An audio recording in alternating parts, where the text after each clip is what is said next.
Екипите на јавното предпријатие Комунална хигиена Скопје во текот на изминатата недела подигнале и транспортирале вкупно 655 кубни метри непрописно одложен отпад од повеќе локации во главниот град. Како што информираат од предпријатието, отстранети биле неколку поголеми диви депонии на улиците Перо Наков во општина Газибаба, Џон Кенеди во Чаир и Гвадалахара во Шуто Оризари. Паралелно со теренските активности, екопатролата изготвила 19 записници за физички и правни лица затекнати при прекршување на законот за јавна чистота.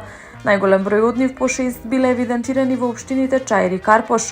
Од јавното предпријатие Комунална хигиена информираат дека интервенирали при расчистување на терен по обем на сообраќајна низгода на главната улица во Ѓорче Петров, како и пречистење и посипување со песок во близина на маркет во Кисела вода, каде било регистрирано излевање на масло на коловозот. Надлежните апелираат граѓаните да престанат со одлагање отпад на јавни сообраќајни површини, нагласувајќи дека таквите практики директно ја загадуваат животната средина и го загрозуваат јавното здравје.